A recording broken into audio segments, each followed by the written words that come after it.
Hi, this is the Daf Shevui video for Daf Kaf Aleph of Masechet Megillah. We are beginning the third chapter of Masechet Megillah, which is called HaKoreh Omed. And really this chapter is all about the reading of the Torah and various rules for reading of the Torah. It's a very interesting chapter because a lot of it is relevant halachically, practically, still to this day. Torah reading, as you know, is the custom that is still a central part of our observance of Judaism today. And so therefore it's a very interesting chapter. I wanted to point out what I think are probably a few key differences between how the Torah was read back then and how the Torah is read now. It's very hard, I think, when we're learning in general, when we're learning Talmud, it's very hard for us to remember that the way that we do things now can be radically different from the way that they did things back then. And this is especially true when it's familiar customs like the Torah reading that all Jews are familiar with today. So I wanted to go through three of those major differences. Now the first, or maybe even a little bit more, really three that are actually four. The first is that they did not have, or do not seem to have had, a set amount of Torah that was read every week. In other words, we have written down in our Chumashim, and everybody knows it, and this cycle has been around for a very long time, probably well over 1,000 years, a portion of the week, a Parshat Shevui, that's already divided first into portions and then into aliyot.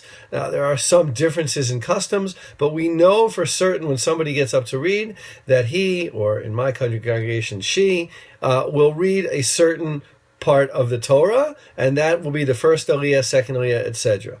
That custom didn't exist in the Talmudic period, certainly not in the Mishnaic period, and there was a larger amount of flexibility as to how many verses each person would read. It wasn't 100% flexible, though there was a larger amount of flexibility, so to a certain extent, it would be dependent upon the reader how much he wanted to read.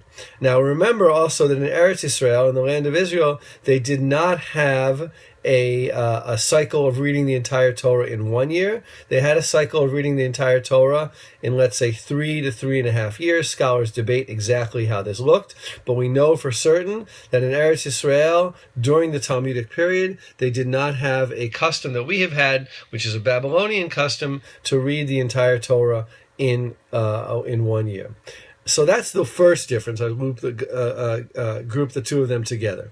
The second difference is that only the first person and the last person who got up to read on that given day would say the brachot.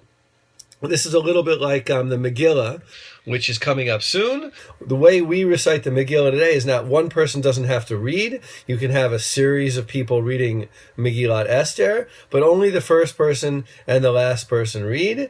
In the Mishnaic and Talmudic times, or at least certainly in the Mishnaic and probably mostly throughout the Talmudic period, the first person and the last person read, and that was switched sometime in the late Talmudic period so that every person who has an aliyah would do the bracha before and after like we do it today. The Gemara explains that this is to prevent people who are going in and out of the Torah reading from thinking that you don't do a bracha before or you don't do a bracha afterwards. We were afraid that somebody would come in, somebody would go out, and they wouldn't hear the bracha before, they wouldn't hear the bracha afterwards, and they would think that you don't need to do brachot either before or afterwards, depending on the one that you missed. The second difference, and this is something that did not occur at all in the Talmudic period, is that today, for the most part, the person who gets an aliyah is not the same person who reads the Torah. In the Talmudic period, they expected, whenever they were referred to the Koreh or the Oleh, it's the exact same person. The reader, the person who does the brachot, who gets the aliyot, is the exact same person.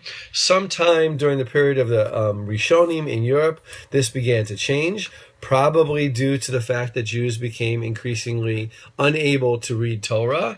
And if you wanted to allow other people to have the honor of getting an aliyah, so you needed to have what they call at the time a shaliach tzibor.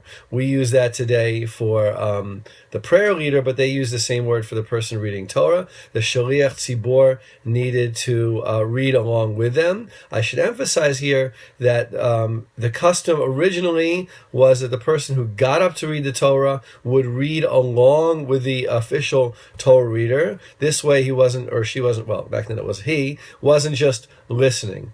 It would be preferable, if possible, that when you receive an aliyah today, you should still try to read along with the Torah reader as much as you can, so that your blessing is over your own Torah reading. But I realize that many people today, that is not something that they are able to do.